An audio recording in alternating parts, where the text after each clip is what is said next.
Alrighty, we are live at 5. Actually, we're not. It's 2 minutes early, but I had to do that on purpose. So not feeling super great today. Just going to say right off the get-go. I'm not necessarily sick either. Just have some congestion in the nose area, I guess is what you could say. But I wanted to go live yesterday when we saw the affidavit stuff, and sorry that I'm looking down for a second. I just got to make sure that I've got everything pulled up here. I want to make sure that, we could talk through some of the stuff after the affidavit came out yesterday. And I was going to originally go live yesterday, but I wanted to think through it, and there was a lot of folks that were out there that went live yesterday, and it gave me an opportunity to kind of step back for a second and look at, what was really going on and see some other perspectives of the Idaho 4.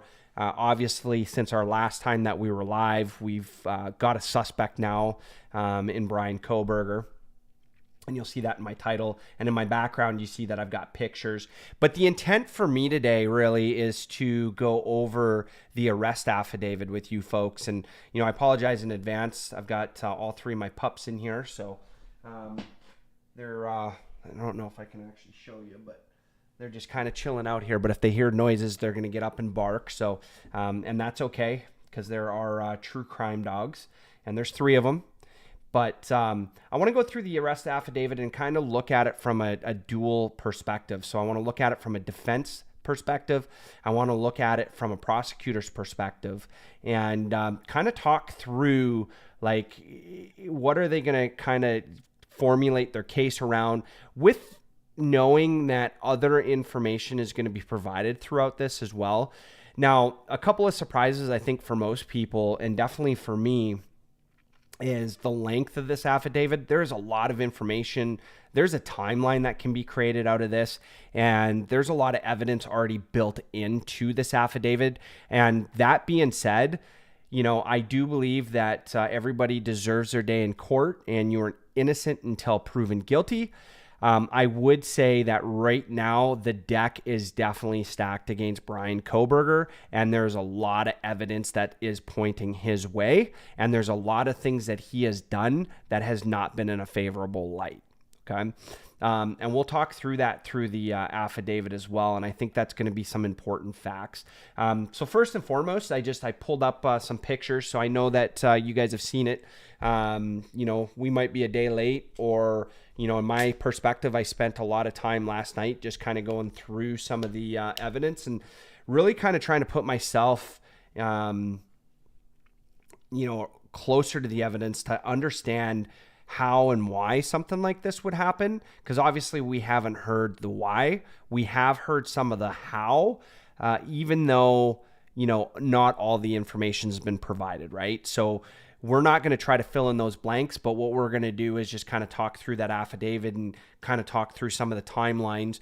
There's things that we don't know yet that I'm sure the police do know, like, was there forced entry? Was there not forced entry? We can make assumptions as we go through the affidavit. So, for example, we know based off of the witness, which was DM, I think our first name's Dylan, is that the suspect at the time walked out towards the glass sliding doors on the second floor, I guess is what you would call it. And so would there be an assumption that they came through that door because they would have known to go back out that door? I think that would be a safe assumption. But again, that's just an assumption, and that is filling in a blank that we just don't know. And what we've learned from this case so far, the police are sitting on a lot of information, and they're doing this for good cause. Obviously, they want to make sure that they secure a conviction. The other piece to it is I think that there's an element of, let's stutter step on this one a little bit and make sure we don't miss anything, because Mr. Kohberger is a master's in criminology and was working on his PhD. So he's 1 semester in on his PhD, right? So I think that brings another level of how careful that the authorities want to be on this, just so that that way they don't miss anything. Now, one could argue, and I've been seeing it out there, that there was a lot of mistakes made if it is Mr. Kohberger that ends up being indicted for this. And like I said prior, I think everybody does deserve their day in court. And for me, the evidence is stacking towards them for sure, right? But I'm not a judge and I'm not a jury, so it doesn't matter what my opinion is. So I won't say one way or another. I'm just going to say the evidence is pointing towards him. And right now, for me, in my own mind and my own opinion, it would be hard to believe if it was someone else. But that's just known based off of the arrest affidavit, which we'll go through. And keep in mind, that doesn't have any of the defense's story. That doesn't have any Mr. Kohberger story in there either. So that would be really unfair to judge somebody based off of one side of the story. But a lot of stuff going on. It is a lot of stuff. And I've read through it, but we're going to read through it together, and bear with me because I think it is 13 pages long. So I'll be looking at this more so than looking at the camera. I did bring something to drink this time because last time we were going through some of this stuff, I was getting a little parched. But if you remember a couple of live streams ago, we were talking about the Delphi murders, and we had pulled up the arrest affidavit and really looked at specifically the officer piece in there. And I had stated back in that video that if it's not on paper, then it doesn't count, right? Doesn't mean that everything for the case has to be in an arrest affidavit, but everything that's going to be presented in court has to be documented. And the reason why I say this is no matter what the hearsay is or, things that we've heard throughout cases, if it doesn't make it in here, then it doesn't really matter. So for example, and it doesn't tie back to this case, but let's look at the Delphi cases where I had said, there was a lot of rumors about Richard Allen going to a conservation officer and approaching them and giving his story to them. And that's what the story that we've heard and we've known. But if you actually look at the arrest affidavit, it says in there that it was an officer of the court, right? So it doesn't distinguish one or the other. And the reason why that's so important is because the way that it's written in there versus the way that the media is telling it doesn't mean that the media is not telling the truth. It just means if we ever go back and look at this case, say 20, 30, 40 years later, that piece of information is not going to be there unless people are looking at some of the stories, right? So leading into this, that's kind of the same thing for this as well. And there was some things that I had heard, and we'll see it in here too, and we'll kind of go through it. But, with the whole DNA piece, that coming from genealogy, I figured that was going to be kind of tough too, because, what are the privacy laws with that? And so that really got my wheels kind of turning a little bit. But it turns out that when you start going through it, the DNA was taken from trash at Mr. Kohberger's dad's house. And from what I understand, and we'll read through this together, it was actually his dad's DNA that was going through. And not that his dad's tied to the case, but that's how they got to Bryan.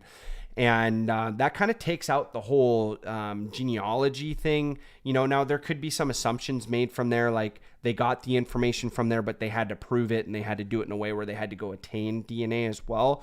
But those are things that if they're not in the arrest affidavit and they're not presented at trial in a future date, then they end up just being hearsay.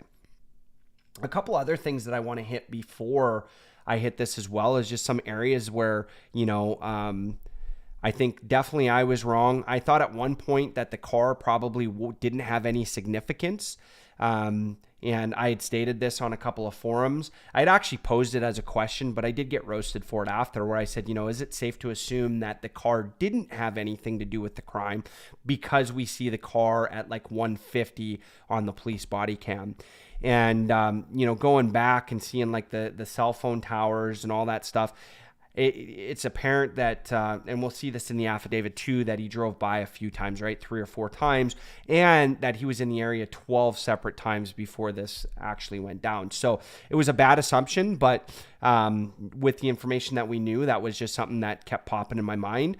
And then one thing that I'm really excited about is that, at this point, we had talked a lot about Jack D or Jack DeCour or DeCour And, our friend Kai had come in and said, it'd feel really terrible if he had nothing to do with it. And there's a lot of people that were doxing him and actually Jack Showalter, which they'd never really said it was Jack Showalter, but the hoodie guy, quote unquote. And they were getting doxed. Joey at the vape store was getting doxed. And then the neighbor to me was definitely somebody that I would have kept looking at if we didn't find Mr. Kohberger, right? Couple other things before we jump into this. I do want to show that when I started doing my research on Mr. Kohberger, I was able to get a screenshot of what was going on with the Reddit post, and I read this and I got chills right away. Before we heard anything from the affidavit, before we had heard anything from Mr. Kohberger himself, I read through this and it was scary. It was really scary, and I was like, wow, coincidence maybe. And then I should have taken a screenshot, but if you hit the link, there were some other questions in there that were pretty deep. And that to me was very interesting and kind of sent chills down my spine. But again, I do want to say, even though the deck is stacked against this guy, he does deserve a legitimate trial. And in my opinion, I think that the evidence is pointing his way for sure. Again, I'm not a judge, a jury, and my opinion really doesn't matter in this. So we're just going to go through the affidavit from here, and then we'll just talk through, like, what do we think the defense is going to do and what do we think the prosecution is going to do for each one of these points, right? And I want to keep it somewhat subjective, so I just want to throw it out there that it doesn't lead me one way or another. So when we do talk about defense stuff, like what would the defense do? That's just what we think we're going to see in court. Doesn't mean we think he's innocent. And what do we think the prosecutor is going to do? That doesn't mean we think he's guilty. Although, again, in my opinion, I think that the deck is stacked against him. It's still something that we want to talk through. And if there's stuff that I miss, put the comments down below and we can talk through that. Because I think that, we've proven our chat is very savvy when it comes to this stuff. So bear with me. Let me go back here. Doop. And pull up this affidavit again.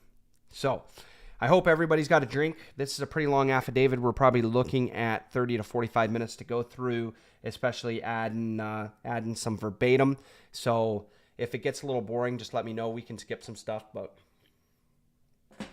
basically, the below information is provided by Brett Payne, who's duly appointed qualified and acting peace officer in the county of Idaho, state of Idaho.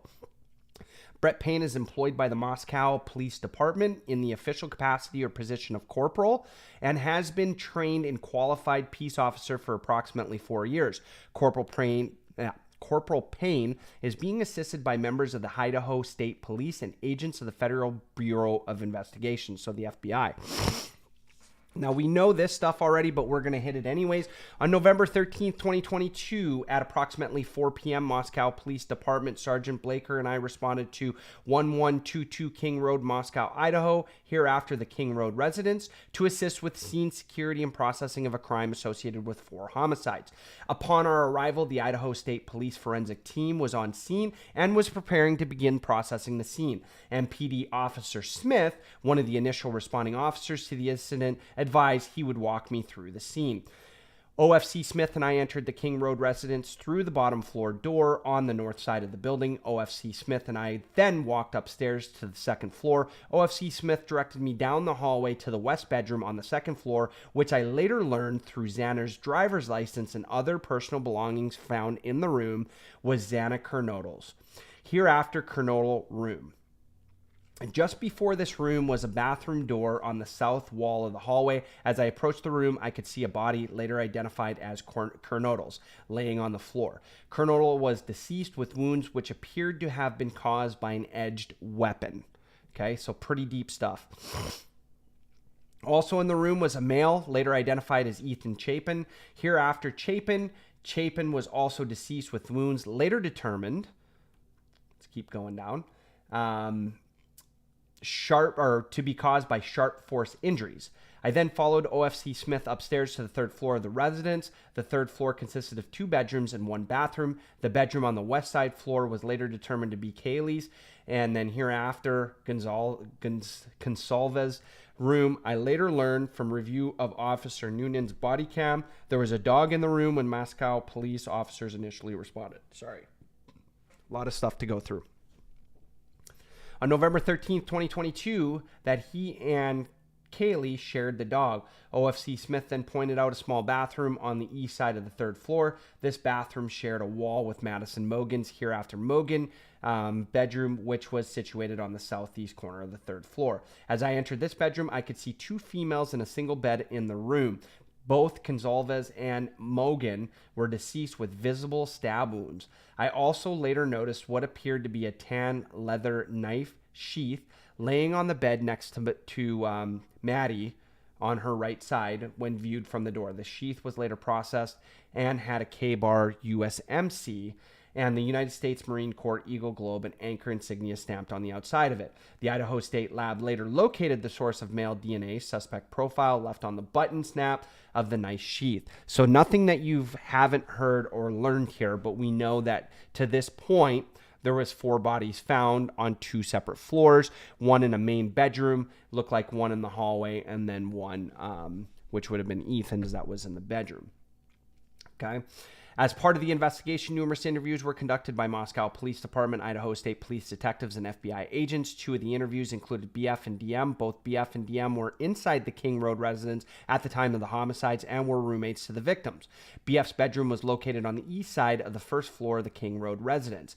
Based on numerous interviews conducted by MPD officers, ISP detectives, and FBI agents, as well as my review of evidence, I have learned the following. On the evening of November 12th, 2022, Chapin and Kernodle, as seen by BF at the Sigma Chi house on the University of Idaho campus at, we don't have to read out the address, from approximately 9 p.m. to 1:45 a.m. On November 13th, BF also estimated at approximately 1:45, Kaylee and Maddie returned to the King Road residence. BF also stated that Chapin did not live in the King Road residence, but was a guest of Kernodle. Okay, so we knew a lot of that information, but that's okay. Sorry, still a little stuffed up here. And we know that Maddie and Kaylee were at the local bar, Corner Club. So this is pretty normal stuff that we've seen all the way through this. So we're going to skip some of this. DM and BF both made statements during interviews that indicated the occupants of the King Road residence were at home by 2 a.m. and asleep or at least in their rooms by approximately 4 a.m.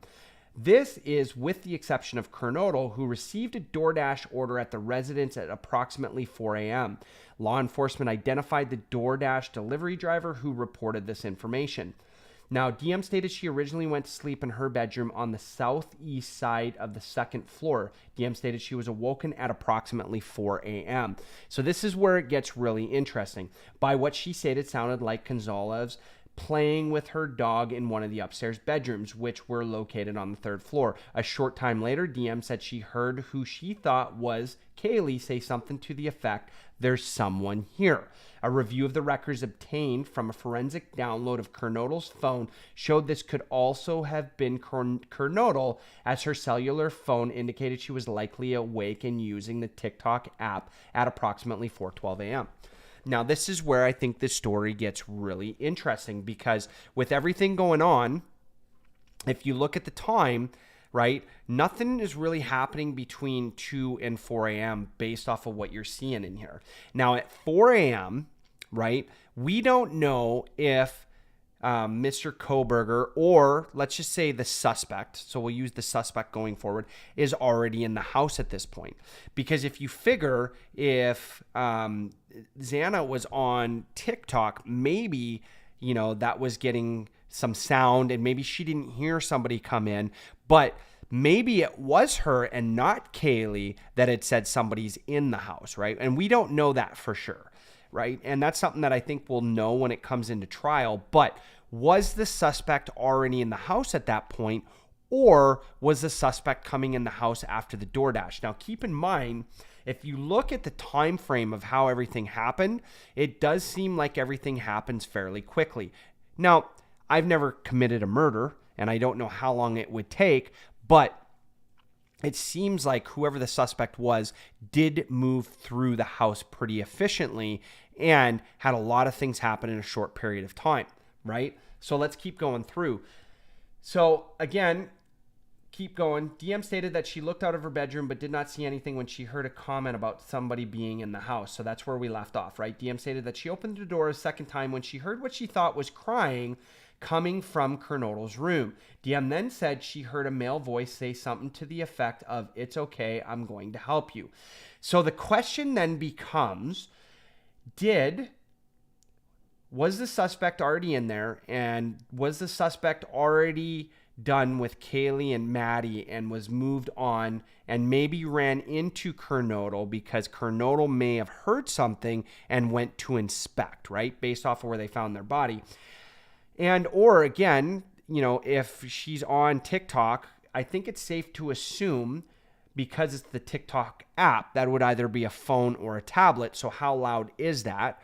And, or, was it a possibility that maybe she had AirPods in or whatever the case might be, which could drown out some sound, right? Even my phone, when I'm on TikTok, can get pretty loud and I might not hear things, but who actually said somebody was in the house, and why was Kernodle going back out? Now, we obviously know Kernodle was up at that time because she just got her DoorDash. We don't know if Ethan was up or not, but, did she confront the suspect after the suspect had already worked on Kaylee and Maddie? We just don't know, right? But if you keep looking at this timeline, this is pretty freaky. At approximately 4:17 a.m., a security camera located at 112 King Road, a resident immediately to the northwest of that address, picked up distorted audio of what sounded like voices or a whimper, followed by a loud thud. A dog can also be heard barking numerous times starting at 4:17 a.m. The security camera is less than 50 feet away from the west wall of Kernodle's bedroom. There's other times that are going to come up that we want to look, but this is a piece right here that we're going to kind of analyze for a moment and kind of talk about defense and prosecuting. So DM stated that she opened her door for a third time, right?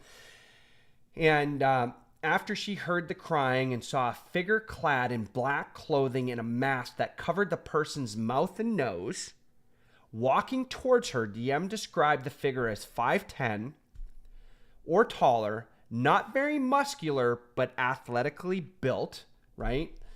And with bushy eyebrows. The male walked past DM as she stood in a frozen shock phase. The male walked towards the backsliding door. DM locked herself in her room after seeing the male. DM did not state that she recognized the male. This leads investigators to believe that the murderer left the scene.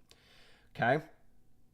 The combination of DM's statements to law enforcement, review of forensic downloads of records from BF and DM's phone, and video of suspect video as described below leads investigators to believe the homicides occurred between 4 and 4:25. Now, that's 25 minutes. A lot of stuff can happen in 25 minutes. Again, I don't know how long it takes. It just seems like 4 people. Yeah, that's pretty crazy, right? But let's talk about what's the defense going to say about this. So we don't know what kind of look DM got on the suspect, but what we do know is that they got a good enough look to get a profile out to police and more specifically the FBI. And with the addition of knowing that it was going to be an Elantra between 2011 and 2016, they were able to tie Bryan Kohberger to that. Right? So what's the defense going to argue here? I think what the defense argues is that, one, it was dark. DM was scared, and DM may not have known what she heard or saw, depending on the state of shock that they were in, and that there was no way that she could prove that it was Bryan Kohberger because of the mask. Now, that's what I think the defense is going to say. Now, on the prosecution side, I don't know if they're going to rely on the testimony of DM per se. I think what they'll do is they'll put DM on the stand to say, what did you hear or see that night, and get a general description of what was going on. And then to play into the jury, what they're really going to want to do is have DM explain the trauma that she's been going through ever since, so that way they can get a sympathetic jury in that case, right? Because it'll essentially be circumstantial because of the half mask, and that is what the defense is going to argue, right? Now, you never know what could happen in a case like this. Now, obviously, he's pled innocent at this point, or not guilty is what his plea is going to be. But as he sees more of the evidence, right, there's 113 pieces of evidence. And even though this is a really long affidavit, there's a lot of evidence that's not in here. So what is not in here that he's going to find out that might say like, hey, yes, this is not me. Or maybe there's evidence out there that gets him off. Either way, I think that's how the defense is going to play it, and I think that's how prosecutors are going to play it. The other piece, too, is that, the car, what's that going to look like? Do they have any pings with license plates? It was my understanding that they didn't. So the defense is going to argue on the car fact is that the car is not going to play a major factor because they don't have a license plate. Sorry, excuse me. Now, one thing that the prosecutors are going to be able to play on is that how do you get 12 pings on a cell phone that's close to that house, right? And we haven't got to that part yet, but that's where the prosecutors are going to have to come back in and kind of play off of that fact and try to work through some of the circumstantial evidence to really paint a picture for this jury to say like, hey, this is why that this person is guilty, right? And I think that that's where the bulk of this case is going to come in, because a lot of the behavioral stuff that we've seen so far, again, without the defense of Mr. Kohberger. So that's why we're saying just the suspect right now. But I think it's going to be very interesting. My apologies. Let me close my door real quick.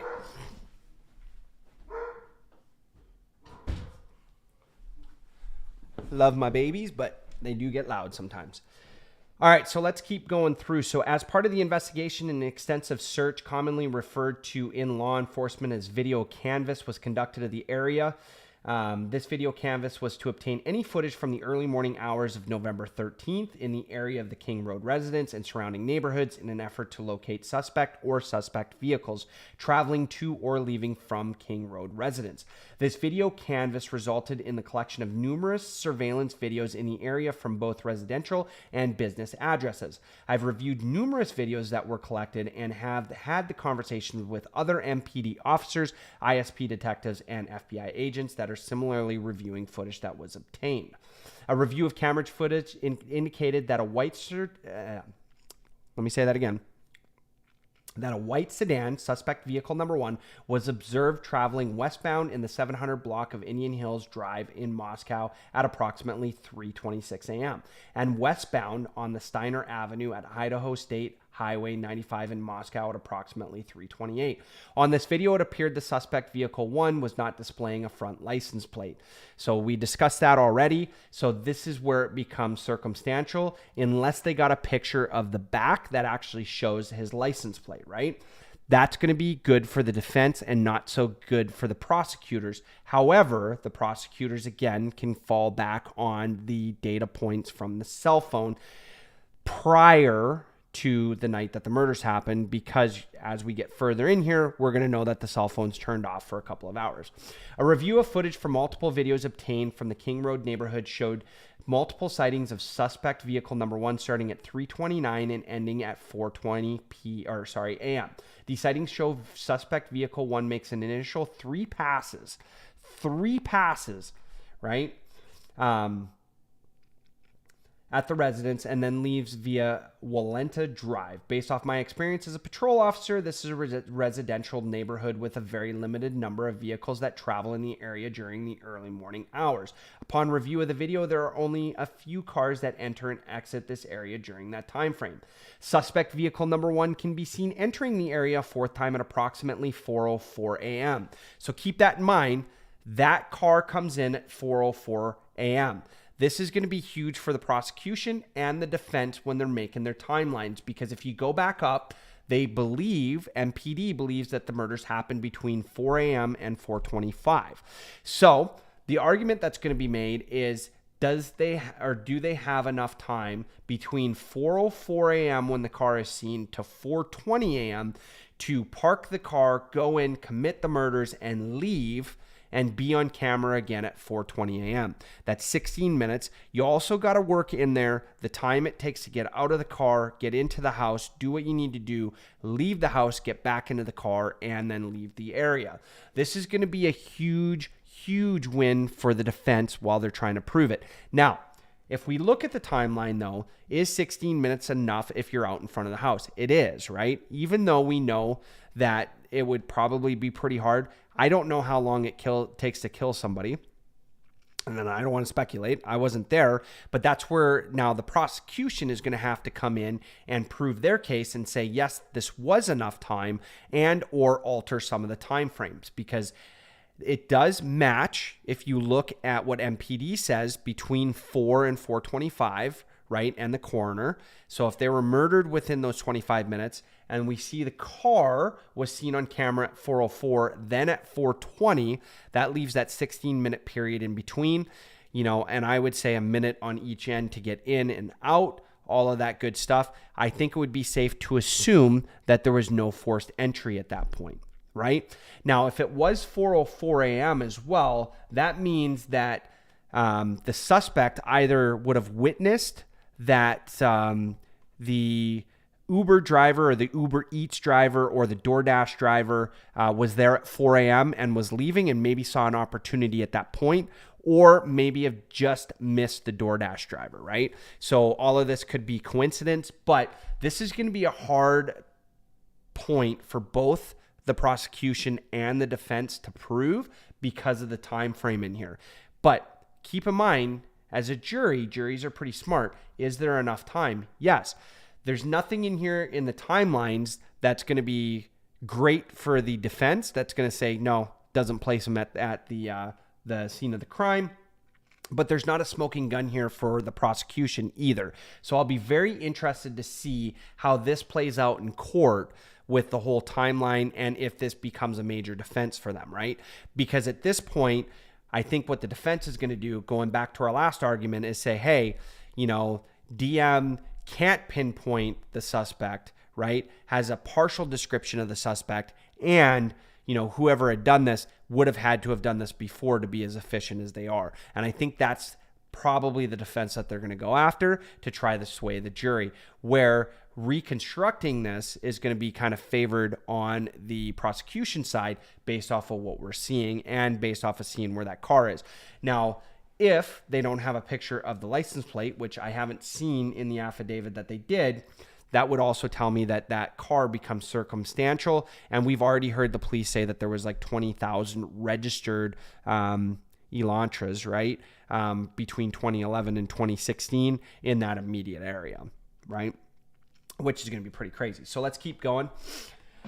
Suspect vehicle 1 is next seen departing the area of King Road residence at approximately 4:20 at a high rate of speed. So we know that it's already moving. Suspect vehicle 1 is next observed traveling southbound on Walenta Drive, which we've already seen. And that was basically leaving. So leaving the same way that they had come in. I believe that suspect vehicle 1 likely exited the neighborhood at Palouse River Drive and Conestoga Drive.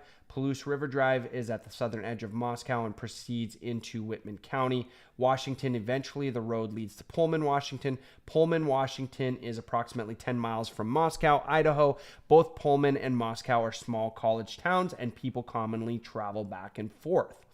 Okay, pretty standard. I went to a small college town too, and that would happen quite a bit, and we would share bars and things like that, right? Just depending on what was going on. Let's keep going. Law enforcement officers provided video footage of suspect vehicle 1 to forensic examiners with the FBI that regularly utilize surveillance footage to identify the year, make, and model of an unknown vehicle that is observed by one or more cameras during the commission of a criminal offense. The forensic examiner has approximately 35 years law enforcement experience with 12 years at the FBI. His specific training includes identifying unique characteristics of vehicles, and he uses a database that gives visual clues of the vehicles across states to identify differences between vehicles.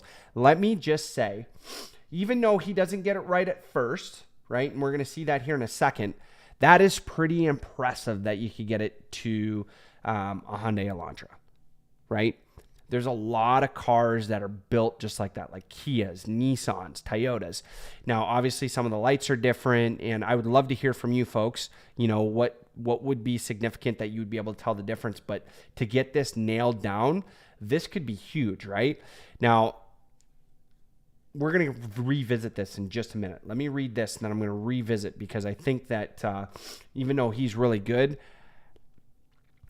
it might not be a good piece of evidence for the prosecution, and it could be a good piece of evidence for the defense, depending. Okay, so after reviewing the numerous observations of the vehicle suspect, the forensic examiner initially believed that suspect vehicle 1 was a 2011 to 2013 Hyundai Elantra. Upon further review, he indicated it could also be a 2011 to 2016 Hyundai Elantra. As a result, investigators have been reviewing information on persons in possession of a vehicle that is a 2011 to 2016. Investigators were given access to video footage on the Washington State University campus located in Pullman. A review of that video indicated that at approximately 2:44 a.m. on November 13th, a white sedan, which was consistent with the description of the white Elantra known as suspect vehicle 1, was observed on WSU surveillance cameras traveling north on Southeast Nevada Street on Northeast Stadium Way at approximately 2:53 a.m.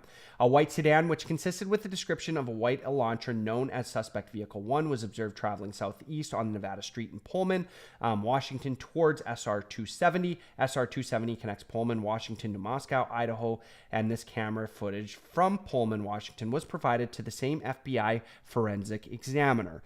The forensic examiner identified the vehicle observed in Pullman was being a 2014 to 2016 Elantra.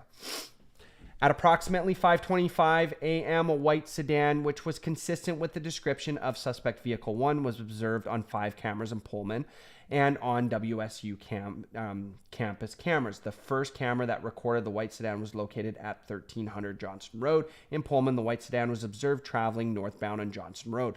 Johnson Road leads directly back to the West Pawlush River Drive in Moscow, which intersects with Conestoga Drive. The white sedan is then observed turning north on Bishop Boulevard and northwest on SR 270 at approximately 5:27. So we see all of this, right?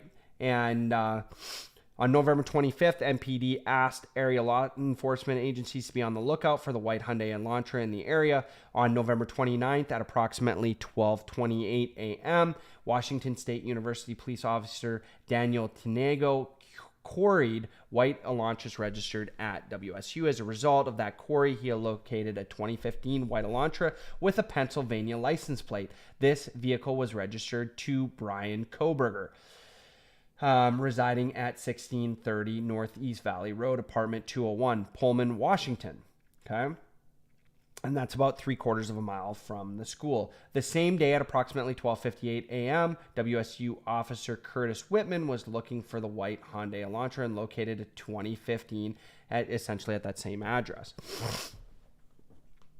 Officer Whitman also ran the car and it returned to Kohberger with a Washington tag.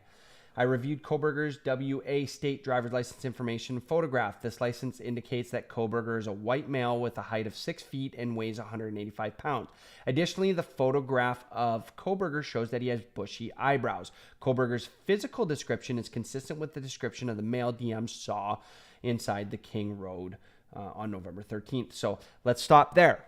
Again, going back to the car, even though forensics was able to identify what that car looked like, what the defense is going to argue is originally the car was 2011 to 2013.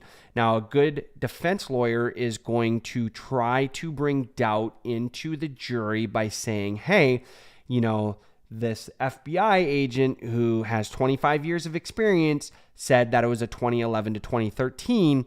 And the argument's going to be made that when they didn't find a 2011 to 2013 that matched the description, then they expanded it out to 2016, which was double the amount of cars that it could have been in the very first place. Now, I think this is where the prosecution is, might not want to die on this hill unless they find evidence in the car after Bryan Kohberger's arrest. And that's a big if. And we're going to learn this in court. So if there's any evidence in the car, then that becomes a win for the prosecution. They can use that. If there's zero evidence and Kohberger cleaned it out or had nothing to do with it, right? Because we'll say suspect, then the defense is going to have an upper hand on this one because they're going to be able to say, you know, it wasn't the original description that was given out, plus it was circumstantial what they saw. And they're going to start bringing in experts that say how many people in this world have bushy eyebrows, right? So these are all circumstantial. So this could get really interesting during this part. Again, we don't know the evidence that the prosecutors have, but this could be very challenging based off of what we've seen here. For the defense, again, it's all going to come down to what evidence do they have. We don't know if DNA is attached to Mr. Kohberger, which we're going to see down here in a little bit.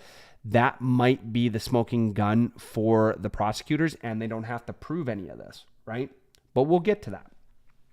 Further investigation included a review of Latah County Sheriff's Deputy Corporal Duke's body camera reports showed that on August 21st, Bryan Kohberger was detained as part of a traffic stop that occurred in Moscow.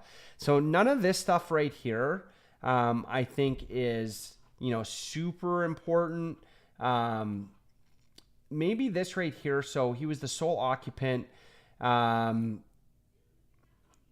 was driving a white 2015 with a Pennsylvania plate that was set to expire on November 30th. So one of the arguments you could make, because he went and got a new license plate and registered it in Washington, was because he did the crime there. Now that would be pretty ingenious, but what happens when your registration runs out? You typically go in and renew it.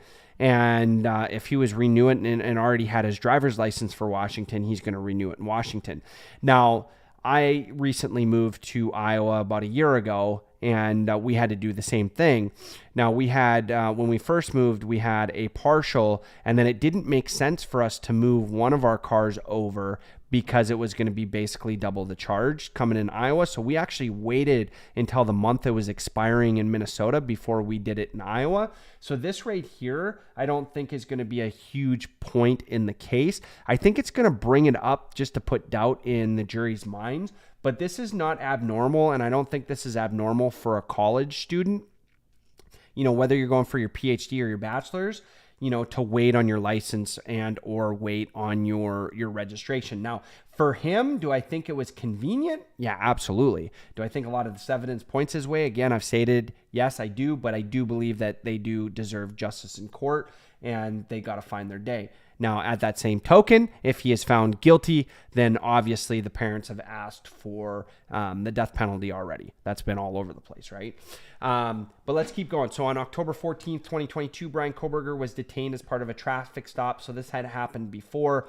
But again, it had the Pennsylvania plate on it. Okay. November 18th, according to Washington State licensing, Kohberger registered the 2015 white Elantra with and later received a plate from Washington. Prior to this time, the 2015 white Elantra was registered in Pennsylvania, which does not require a front license plate to be displayed. This was learned through communications with a Pennsylvania officer who is currently certified in the state of Pennsylvania. Based on my experience in communication with Washington law enforcement, I know that Idaho and Washington require front and back plates to be displayed.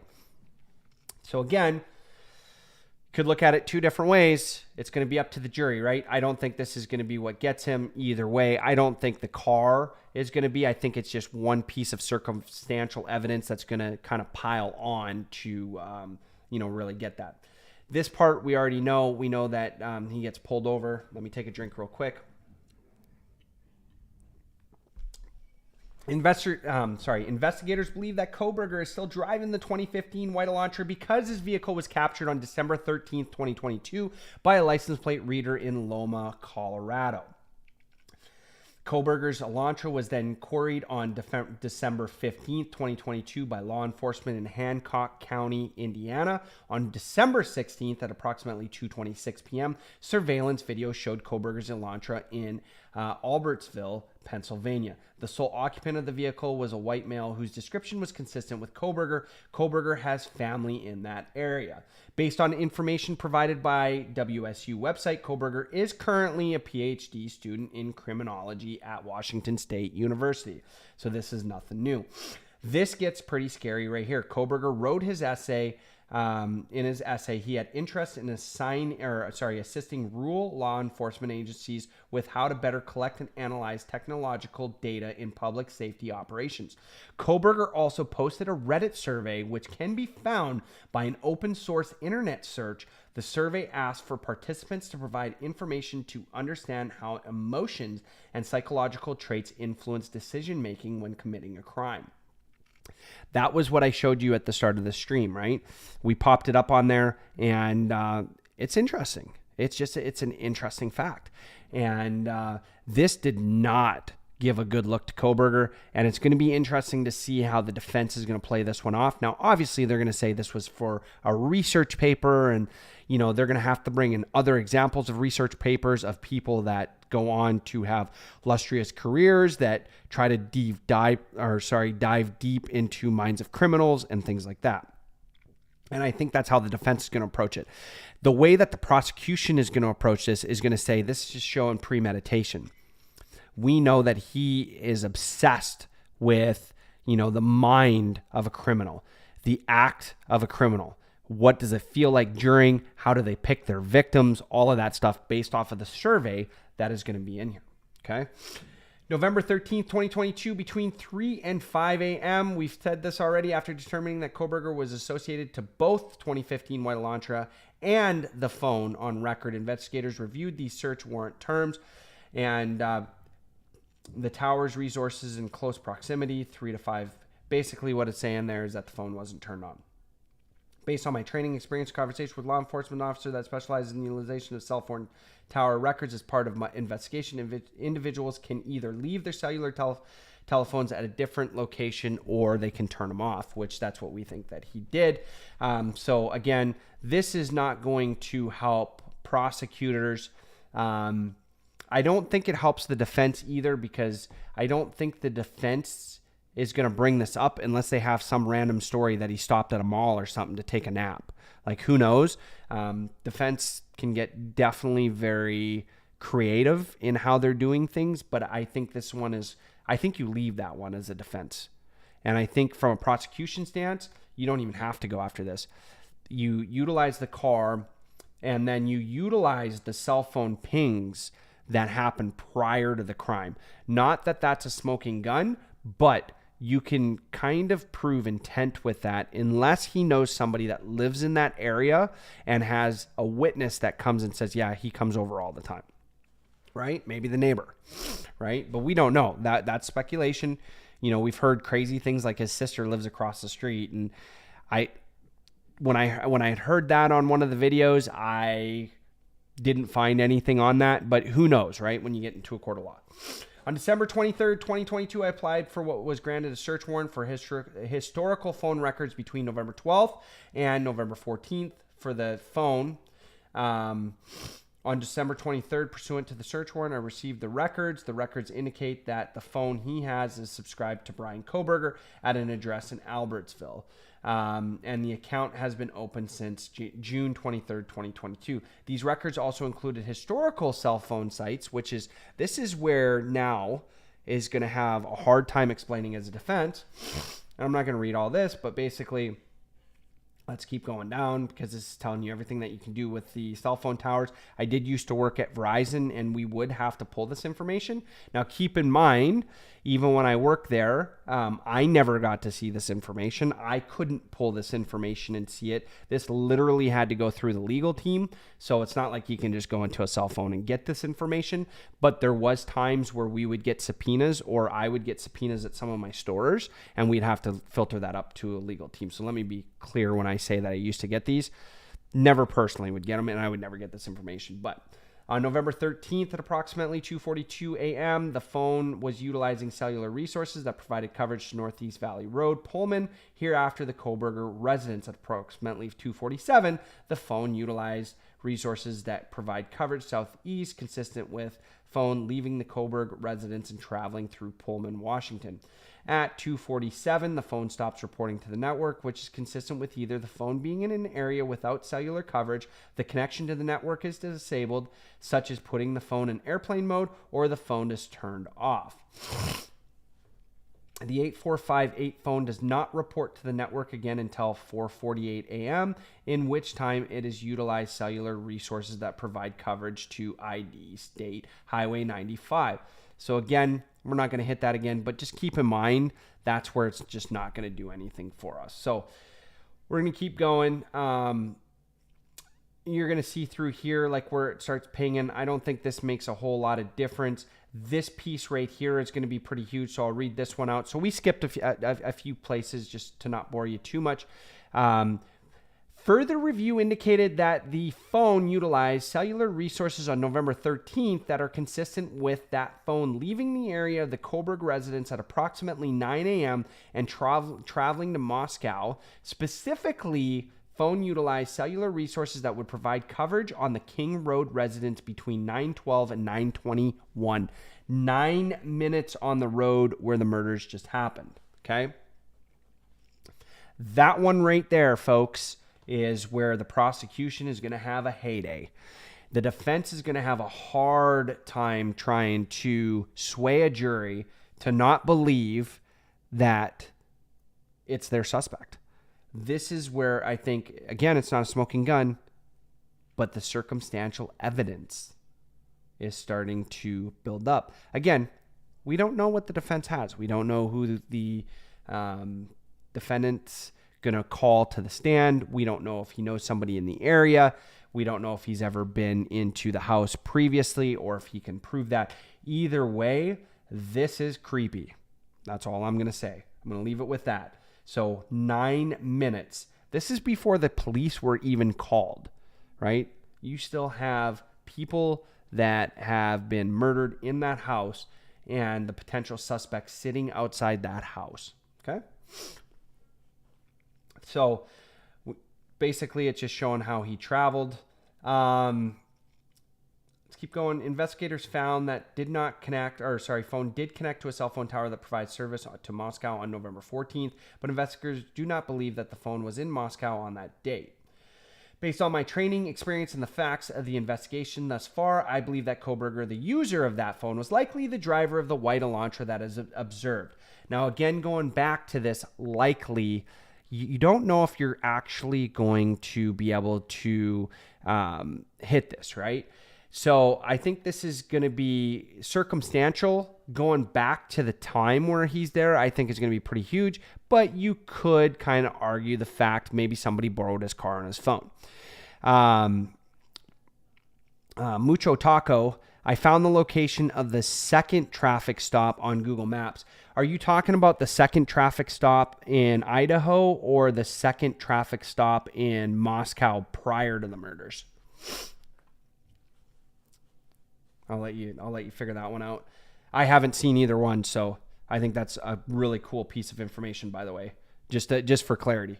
On December 23rd, 2022, I was granted a search warrant for Kohberger's historical from June 2022 to current prospective location information.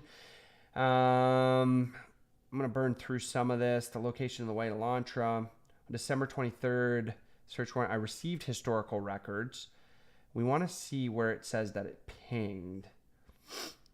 I was able to determine estimated locations for that phone from June 22nd to present.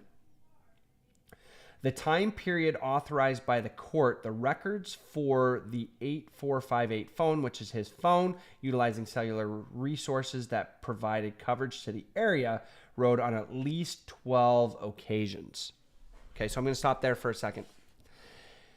This, I think, again, is another piece of circumstantial evidence that is going to be hard for the defense to sway the jury. Okay? Now, there's a lot of stuff you got to prove with this, right? Now, 12 times, work with me on this one. Again, the only way the defense could prove that there wasn't some sort of stalking going on here is if there's a friend that lives in that area and that can be confirmed. That's the only way the defense gets out of this one, right? Now, they're going to argue again that, that phone, maybe he had lent it out. They're going to have to come up with some argument. Whether it's bogus or not, it is what it is. We're just saying possible arguments that the defense could have. I think for the prosecutors here, you don't even have to get through the rest of this affidavit And now you've built your case, because from a jury standpoint, let's recap here. And we're going to go through the rest of the affidavit, but just recap to this point.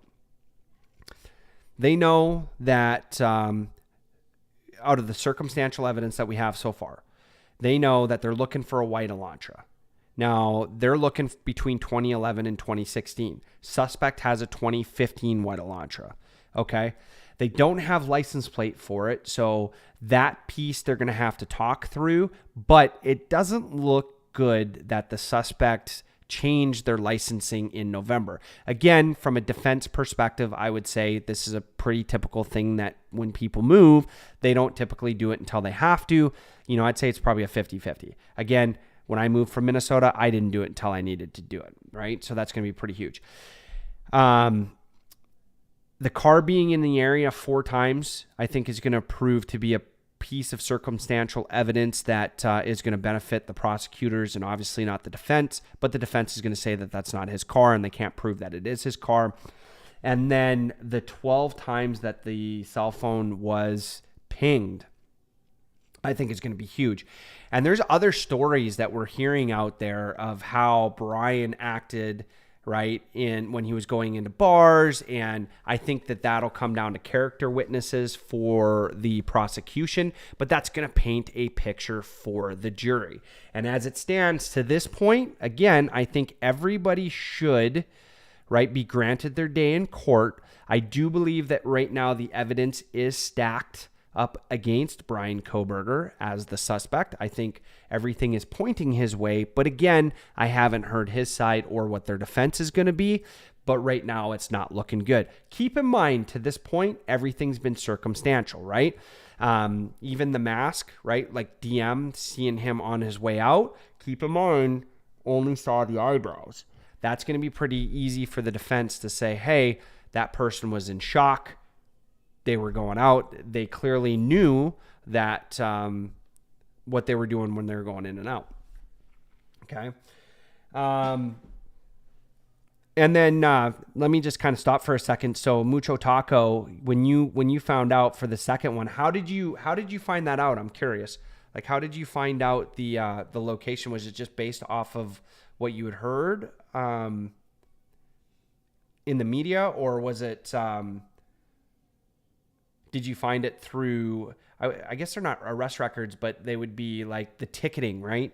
Because I think, what did he get? He got warnings for speeding and then warning for tailgating, right? Or following too close, I think is what it was. So did you find that through record, or did you, that's what I'm curious. That's a good find though.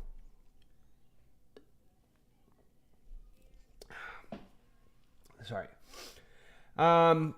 So this is a lot of the same stuff that we're talking about with the car. We've hit that. I'm not going to keep hitting that for right now. Curious to see here. Okay, this one here I think is pretty important. So on December 27th, 2022, Pennsylvania agents recovered the trash from the Kohberger family residence located in Albertsville, Pennsylvania. Okay. Wow. 2 hours of going down the highway 70 on Google. That's impressive. That's a lot of work. That is impressive. That's awesome, by the way. That I haven't done that, so I'd be curious to see, because that does kind of give you a lot of information. But that's awesome.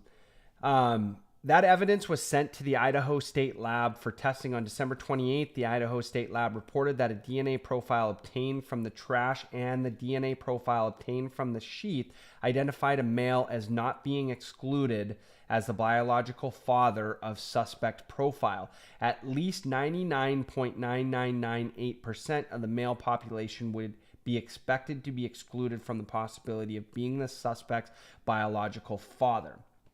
Okay. A lot of people right now are going to say this is the smoking gun right here, right? So we've talked a lot about the evidence. Yeah, no, I would love it. I would love it. Do you have my email address? We could definitely talk about that too. Or if you're ever comfortable, I could definitely get you on and have you walk us through it too. I like when people find stuff. I I've learned so much from our chats that it's pretty awesome. But going back to this. A lot of people think it's smoking gun, and I would say the same thing. Like, I feel that this is smoking gun as well. But again, let's go back to this. So DNA profile obtained from the sheath identified a male as not being excluded as the biological father of suspect profile. So what they're saying is that they pulled DNA from the trash.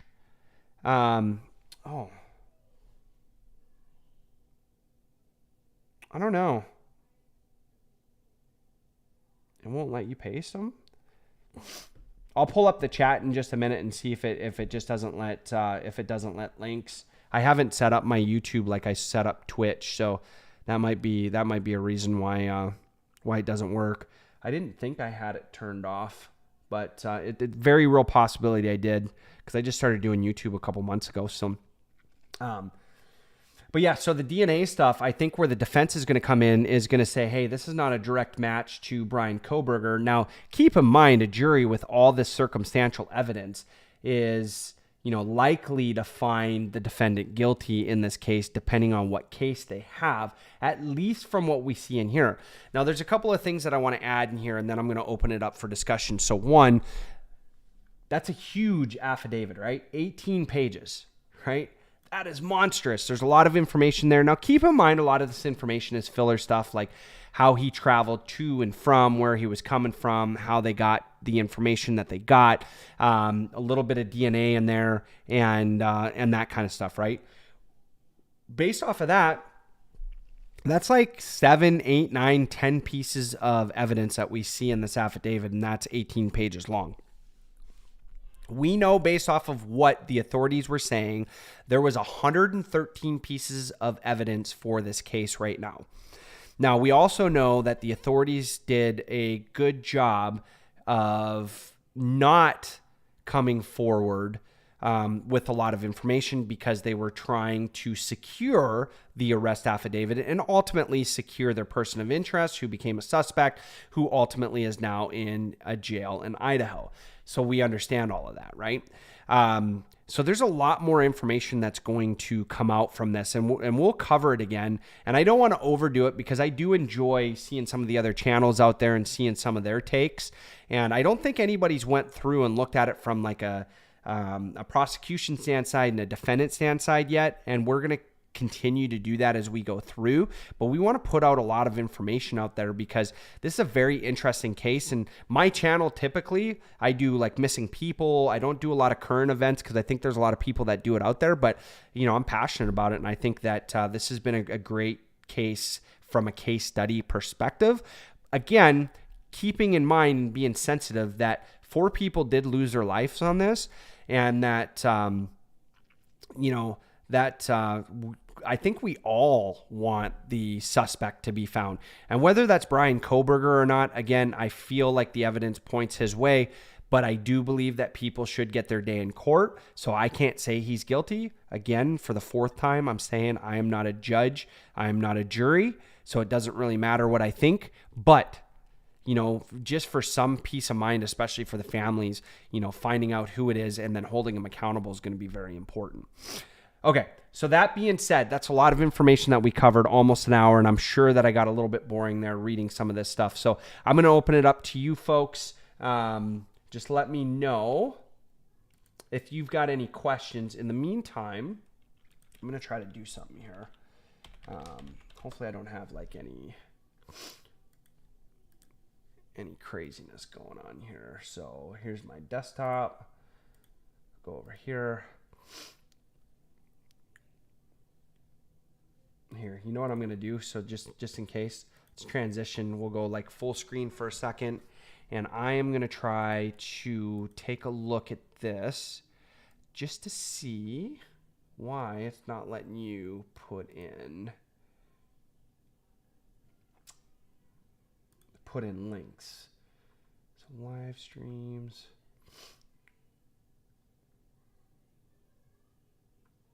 Settings.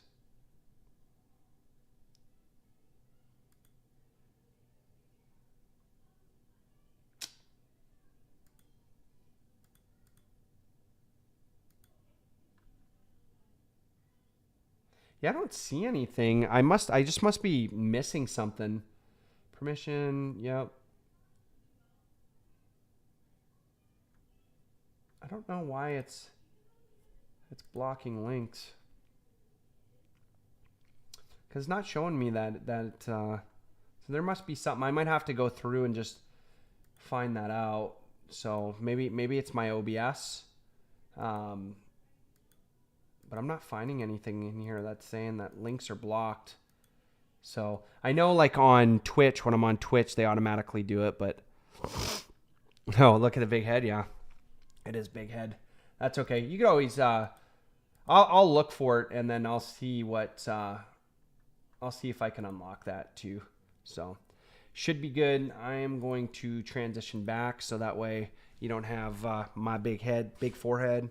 So, again, I appreciate everybody tuning in. Definitely a little stuffed up today, so I probably sound a little stuffed up, but we'll come back. Like I said before, I'll be doing more live streams, and I'm going to keep them to Friday nights at 5 o'clock. I will start posting them on Thursday just so that way we can get people in, and we'll look at other cases as well. If there's something that you folks want to really check out or you want me to cover, just send it my way. If anybody ever wants to come on too, we can have that set up too.